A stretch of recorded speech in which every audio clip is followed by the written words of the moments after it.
Rain drummed against the window as I stood in the dimly lit living room, staring at the clock. Midnight had long passed, yet the house remained silent, empty of the presence I once cherished. A dull ache settled in my chest, the weight of suspicion growing heavier with each passing second. My fingers tightened around the whiskey glass, its contents untouched. I wasn't the type to drink away problems. No, I preferred clarity. Tonight demanded it. Her messages had stopped hours ago. Working late was her excuse, the same tired lie wrapped in false sincerity. I had ignored the signs for too long, but gut instinct screamed louder than ever. I knew. I just needed proof. Footsteps echoed outside. I moved swiftly to the door, pressing my ear against the cool wood. Muffled laughter carried through the storm. A man's voice, deep, confident, far too familiar. My blood turned to ice. I cracked the door open just enough to see through the narrow gap. There she was, standing too close to him. The street lamp cast shadows over their entwined bodies. His hand lingered on her waist, fingers possessive, lips dangerously close to hers. My stomach twisted. Fury burned through my veins, but I forced myself to stay still. The man she clung to wasn't a stranger. No, that would have been easier to stomach. Ethan, my boss, the very man I had once admired, respected.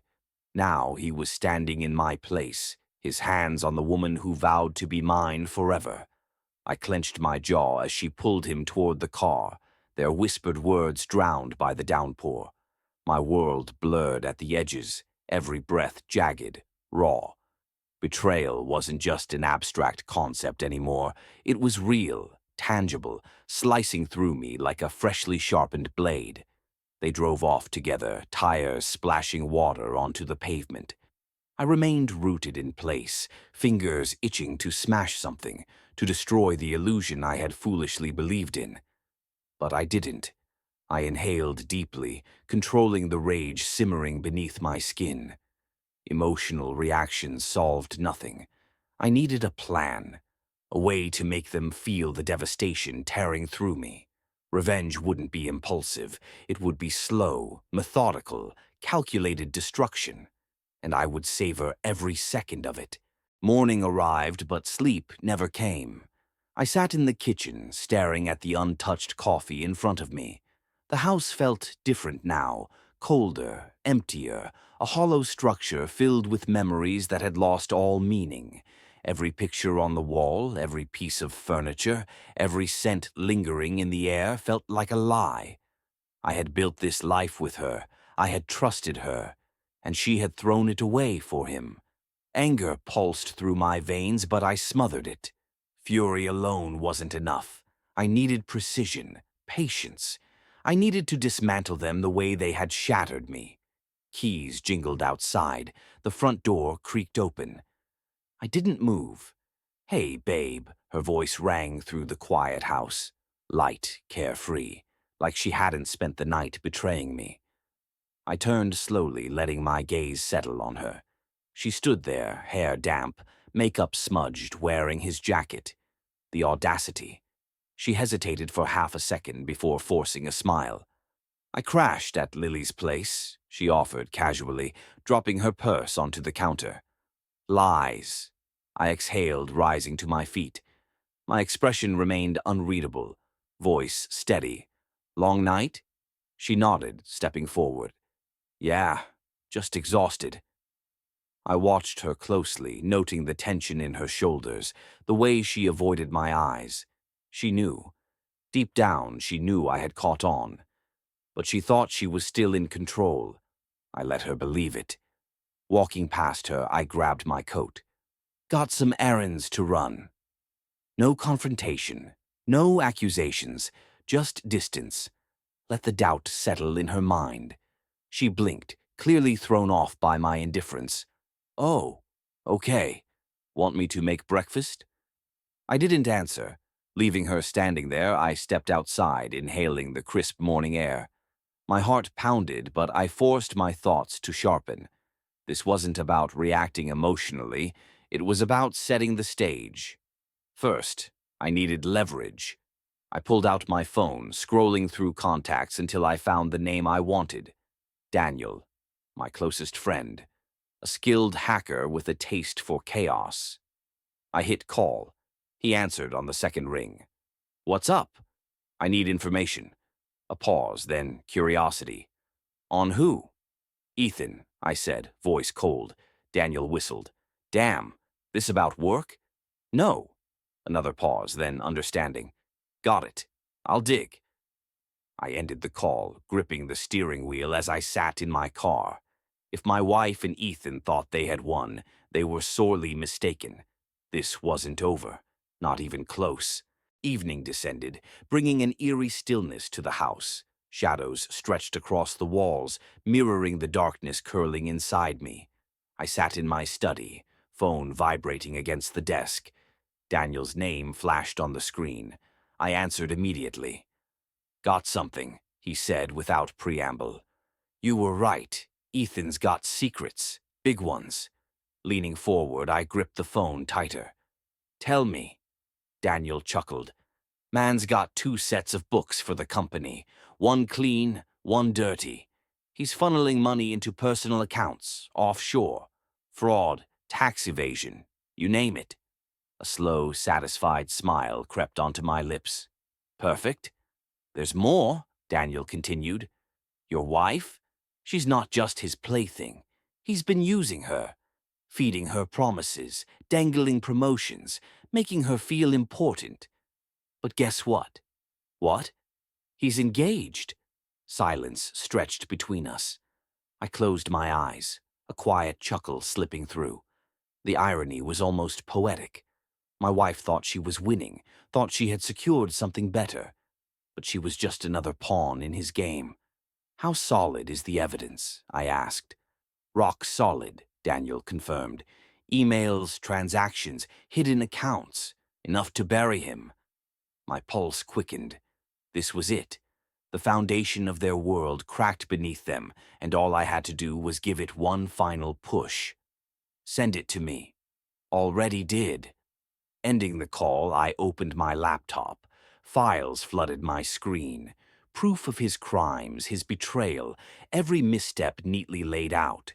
I took my time studying it, piecing together the perfect strategy. Destroying them wouldn't be loud. It wouldn't be reckless. It would be calculated. First, I sent the financial records to an anonymous whistleblower tip line. Authorities would take it from there. Then I drafted an email, one simple message attached with irrefutable proof of Ethan's infidelity. Recipient, his fiancée. I hesitated for only a second before hitting send. Done. Sitting back, I exhaled, anticipation thrumming beneath my skin. Ethan's empire would crumble. His personal life would implode. And as for my wife, she would soon realize that the man she had thrown everything away for was never hers to begin with. A fitting end. I poured myself a drink, watching the city lights flicker beyond the window. By morning, their peace would be shattered, and I would be the one who held the match. Dawn crept over the horizon, painting the sky in hues of fire and gold. I stood by the window, sipping my coffee, heartbeat steady, mind razor-sharp. Today wasn't just another morning. Today was the day their world collapsed. The first crack came with a phone call. My wife, still groggy from sleep, reached for her phone on the nightstand. The second she answered, her expression shifted. Confusion, then dread. Ethan. What? She sat up suddenly, eyes wide. What do you mean they found out? She threw the sheets aside, pacing barefoot across the room. No, I don't understand. What happened? I leaned against the doorframe, watching. Your fiancée. What about her? Silence, her face drained of color. She knows? A beat passed, then she whispered, the company too. My lips curled. The dominoes had begun to fall. Ethan must have been panicking. The company's financial department had likely been blindsided by the audit notice. His fiancée, upon reading the email I sent, had surely confronted him. shattering his carefully crafted deception. And now my wife was caught in the storm. She turned, finally noticing me. Panic flickered in her eyes, but she masked it quickly. I I have to go, she told Ethan, ending the call. Forcing a smile, she tucked her phone away. Morning. I took a slow sip of coffee. Trouble. Her fingers twitched. Number just work stuff. Lies. I set my cup down, stepping closer. You sure? She hesitated. For the first time, doubt flickered across her features.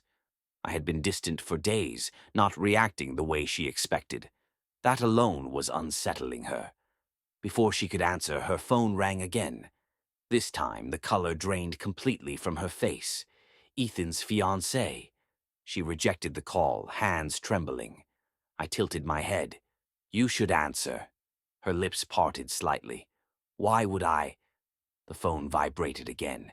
This time, a text appeared. I know everything. My wife sucked in a sharp breath. I crossed my arms, letting the silence stretch, letting the weight of reality sink in.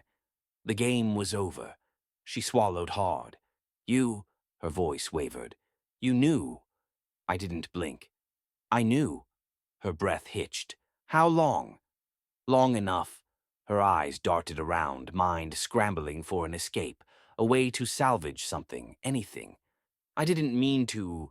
I raised a hand, cutting her off. Don't. Just don't. She flinched. A car screeched to a halt outside. She ran to the window, parting the curtains just in time to see Ethan step out, face drawn, suit disheveled. I watched with her, savoring the moment. Doors flung open. Two men in suits approached him, federal agents. Ethan barely had time to react before they slapped handcuffs around his wrists. My wife gasped. Oh my God! Ethan's shouts rang through the morning air, his protests drowned by the blaring sirens. Neighbors gathered, whispers spreading like wildfire.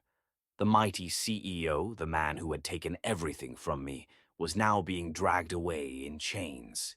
I turned to my wife, expression unreadable. Looks like he won't be making it to work today. Tears welled in her eyes. You did this. I stepped closer, lowering my voice to a whisper. You did this. She shook her head violently, denial warring with realization. No, no, I didn't mean. I leaned in. You chose him. You betrayed me. Her legs wobbled, breaths shallow. I grabbed my jacket, heading for the door. She reached for my arm, desperate now. Wait. Where? Where are you going? I turned, meeting her gaze one final time. Somewhere you don't exist. And with that, I walked away, leaving her to drown in the wreckage of her own making.